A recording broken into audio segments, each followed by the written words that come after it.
Top 5 best device best smartphone around 30K 30K নিচে না, অ্যারাউন্ডও বলবো না, 30K প্লাস প্লাস আমি বলবো, আসলে একটু 30,000-এর উপরেই এরকম প্রাইস পয়েন্টের 5টি ডিভাইস নিয়ে আজকে কথা বলতে যাচ্ছি, যেগুলো সবই গ্রে মার্কেটের। এবং আপনারা আজকাল এরকম প্রাইস পয়েন্ট থেকে প্রচুর স্মার্টফোন কেনেন যেগুলো গেমিংয়ের দিকেই মূলত মেইন ফোকাস থাকে।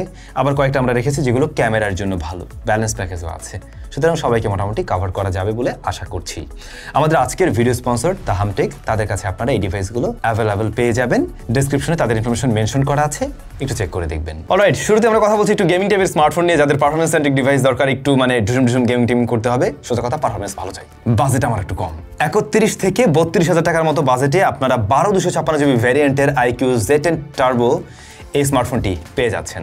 Z10 টার্বো স্মার্টফোনটির ডিজাইন খুব একটা হামরি নয় এবং প্লাস্টিক বিল্ড, এই জায়গাটা একটু কমপ্লিট থাকবে আমি জানি। তবে ভালো একটা ডিসপ্লে আছে, অ্যামোলেড প্যানেল, যেখানে 144 হার্টজ পর্যন্ত হাই রিফ্রেশ রেট দিতে পারে, সব অ্যাপে না, বেশ কিছু অ্যাপে আসে। 4400 নিটস পর্যন্ত পিক ব্রাইটনেস দিতে পারে। অন্যদিকে 453 রয়েছে এর PPI। ডিসপ্লেটা ভালোর কাতারেই রাখতে হয়। এরপরে মিডিয়াটেক ডাইমেনসিটি 8400 মতো SoC রয়েছে, সেই সাথে UFS 4.1 যখন যোগ হয়, সব মিলে কম্বোটা কিন্তু বেশ দারুণ হয়। আর আপনি পাচ্ছেন কি 12 GB ভ্যারিয়েন্ট, সুতরাং র্যামও ভালো। মাল্টিটাস্কিং বলেন, গেমিং বলেন, এটা একটা ভালো রেজাল্ট দেবে এরকম প্রাইস পয়েন্ট থেকে। যদি আপনি এরকম কোনো ফোন চান যেটা পারফরমেন্স সেন্ট্রিক হওয়া চাই, আমি মাল্টিটাস্কিং এ কাজ করব, আমি গেমিং করব, তাহলে এটা আপনি দেখতে পারেন সেই জায়গা থেকে। তবে কমতেরও জায়গা আছে নিশ্চয়ই। ক্যামেরা 50 মেগাপিক্সেলের মেইন শুটারের পাশাপাশি 2 মেগাপিক্সেলের আরেকটা শুটার আছে, সেই সাথে 16 মেগাপিক্সেলের আরেকটা ফ্রন্ট ফেসিং ক্যামেরা রয়েছে। বাট এটা ক্যামেরা খুব একটা হামরি নয়। এই প্রাইস পয়েন্টে বা একটু বাড়ালে আপনি আরো বেটার ক্যামেরা ডিল পেয়ে যাবেন। কিন্তু ওই চলনসই রেজাল্ট পারফরমেন্স সেন্ট্রিক ডিভাইসের সাথে থাকলে সেই ক্ষেত্রে আপনারা মানে সেইটুকু কাজ চালাতে পারবে। আচ্ছা, এদিকে ব্যাটারি রয়েছে 7620 mAh, অলমোস্ট 8000, বিশাল বড় ব্যাটারি এবং 90 ওয়াটের চার্জার। এই কম্বো একদম দুর্দান্ত, মানে সারাদিন এইগুলো ধরে গেমিং করতে পারবেন, ব্যাটারি এবং পারফরমেন্স বোথ জায়গায় ঠিক আছে, সবকিছু মিলে এই জায়গার পারফরমেন্স ভালো। আচ্ছা, এই যে 31-32,000 টাকা বলছি বা প্রত্যেকটা ডিভাইস নিয়ে যে আমরা আজকে কথা বলবো, ফার্স্ট অফ অল প্রত্যেকটা ডিভাইসের ফুল রিভিউ আমাদের চ্যানেলে দেওয়া আছে, যেটা পছন্দ হয় ওটা অবশ্যই দেখে নেবেন। আর একটা বিষয় হচ্ছে, যে দামটা বলা হচ্ছে এই দামটার চাইতে হয়তো মার্কেটে একটু দামটা এদিক সেদিক হতে পারে, তবে খুব শীঘ্রই কিন্তু আপনারা স্ট্যাবল প্রাইস বা যে প্রাইসগুলো বলা হচ্ছে এরকম দামে পাবেন।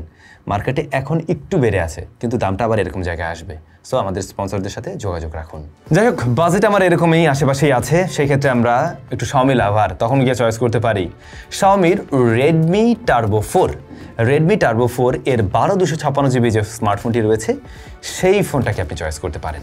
এই ফোনটা দেখতে কিন্তু আবার চমৎকার, একটু প্রিমিয়াম ভাইব দেবে। আপনি iQOOর সাথে যদি কম্পেয়ার করেন, তাহলে iQOOর তুলনায় এটার মানে প্রিমিয়ামনেস একটু better. AMOLED panel 120 hertz high refresh rate, iQOOরটা 144 হার্টজ ছিল, এটা আপনার কাছে ম্যাটার করতে পারে। তবে আমি মনে করি এটা দেখে আসলে কেনার দরকার নেই, ওই লেভেলের স্মুথনেসের আলাদা তফাৎ পাবেন না। আচ্ছা, 32 মিনিট পর্যন্ত পিক ব্রাইটনেস আছে, এটা নিয়েও সমস্যা নেই। 1920 হার্টজ PWM ডিমিং, এইটা ম্যাটার করতে পারে, এটা অনেকেরই কাছে লাগে। ডিসপ্লেটা এটার ভালো, সিমেট্রিক্যাল, সুন্দর। এছাড়াও প্রসেসর হিসেবে ভালো কিছু পাচ্ছেন, মিডিয়াটেক ডাইমেনসিটি 8400 আলট্রা, সেই সাথে স্টোরেজ টাইপ UFS 4.0 এবং 12 GB র্যাম পাচ্ছেন। এই কম্বোকেও আপনি খারাপ বলতে পারবেন না কোনো অর্থেই, এটাও একেবারে পারফরমেন্স সেন্ট্রিক একটা ডিভাইস এবং গেমিংয়ের জন্য এটা ভালো। ইভেন এই স্মার্টফোনটা আবার ক্যামেরাতে এসে একটু ভালো রেজাল্ট দিচ্ছে, যেমন 50-এর পাশাপাশি 8 মেগাপিক্সেল রয়েছে আলট্রা ওয়াইড, সুতরাং এটা আপনাকে একটা বাড়তি সুবিধা দেবে, কারণ আপনি আলট্রা ওয়াইডে ছবি তুলতে পারছেন। সেই সাথে 20 মেগাপিক্সেলের ফ্রন্ট ফেসিং ক্যামেরা রয়েছে। মোটামুটি আগের ফোনের চাইতে এটার ক্যামেরা সেকশন বেটার। আর ব্যাটারি 6550 mAh এর, সেটাও নিশ্চয়ই পিছিয়ে পড়ে না, সেই সাথে 90 ওয়াটের চার্জিং সিস্টেম। এই কম্বোটাও দেখতে পারেন, এইটা কিছুটা ব্যালেন্স বলতে পারেন, যদিও বা মেইন শক্তিশালী জায়গাটাই হচ্ছে গিয়ে এর পারফরমেন্স সেকশন। স্টিল আপনি ক্যামেরার জন্য ওখানে কিছুটা বেটার রেজাল্ট দেখবেন। যাই হোক, এরপরে যদি আমরা চাই একটু গুছানো কম্বো, সুন্দর, যে স্মার্টফোনটা একটু ইউনিক হতে হবে, যে স্মার্টফোনটার কি বলা যায় ইউআইটা যথেষ্ট ভালো হতে হবে, সেক্ষেত্রে আপনি চয়েস করতে পারেন নাথিং ফোন 3A, যার 128 GB ভ্যারিয়েন্ট পাওয়া যায় হচ্ছে 31,500 টাকার আশেপাশে বা 31,000 এর মধ্যেই। ফার্স্ট অফ অল ডিজাইনটা ইউনিক, আপনারা জানেন। অ্যামোলেড প্যানেল রয়েছে, 120 হার্টজ হাই রিফ্রেশ রেট এবং 3000 নিটস পিক ব্রাইটনেস রয়েছে এখানে, এবং ডিসপ্লেটাও ভালো, সিমেট্রিক্যাল টাইপের ডিসপ্লে, একদমই সিমেট্রিক্যাল এটার ডিসপ্লেটা। স্ন্যাপড্রাগন 7S Gen 3 রয়েছে। 7S Gen 3 ডেফিনেটলি আগের দুইটা চিপ থেকে পিছিয়ে পড়ে, তবে যদি আপনার একদম হেভি গেমিং টেমিং এর প্ল্যান না থাকে, যে ডেডিকেটেডলি আমি গেমিং এর জন্য ডিভাইস চাই, তাহলে আমার মনে হয় না যে উনি আপনাকে অসন্তুষ্ট করবেন।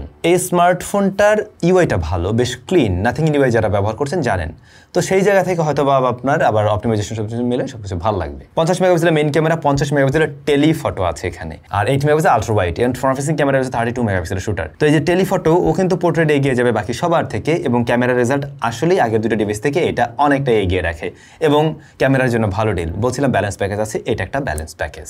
5000 mAh ব্যাটারি অ্যান্ড 50 মেগাপিক্সেল বলি 50 ওয়াটের চার্জার। সো এই কম্বোটা ওই যে ব্যাটারি লেভেলে গেলে আগের দুটো থেকে পিছিয়ে পড়ে, বাট স্ট্যান্ডার্ড জায়গায় থাকে, একদিন চালাতে পারবেন নিঃসন্দেহে। এরপরে যদি আমরা আরও একটা ব্যালেন্স প্যাকেজই চাই, সেক্ষেত্রে আছে মোটো S60 Fusion। অনেকেই চান একটু মানে স্টাইলিশ গুড লুকিং স্মার্টফোন, এই ফোনটাও কিন্তু ঠিক তাই।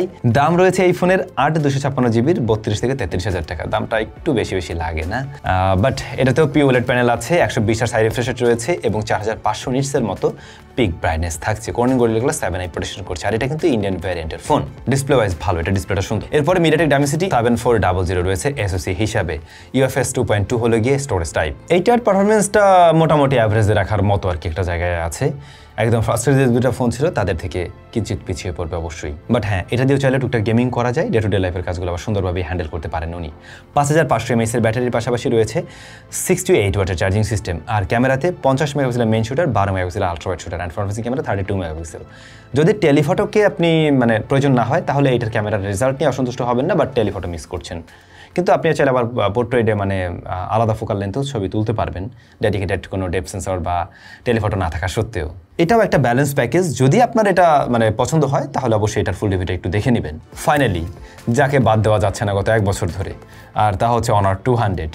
এইটার চাইনিজ ভ্যারিয়েন্ট এবং গ্লোবাল দুটোই পাওয়া যায়। 12/256GB ভ্যারিয়েন্টটার দাম মোটামুটি 33-34 হাজার, তবে এখন রাইট নাও ফোন না থাকাতে, মার্কেটে অ্যাভেলেবিলিটি কম থাকাতে দাম আবার বেড়ে গেছে 35,000। আমি বলবো এই প্রত্যেকটা ফোনেই কিনলে একটু ওয়েট করে কিনেন, কয়েকদিনের মধ্যেই ফোন নাকি আবার আসতে যাচ্ছে এবং দামও নাকি কমবে। তো এই ফোনটাতেও OLED প্যানেল রয়েছে, 120 হাই রিফ্রেশ রেট দিতে পারে, 3840 হার্টজ পর্যন্ত PWM dimming, 4000 nits pick brightness, display quality খুবই ভালো।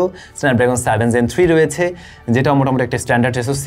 একদম গেমিংয়ের জন্য ডেডিকেটেডলি খুব দারুণ হবে না, তবে ভালো SoC এবং ওভারঅল পারফরমেন্স ভালো।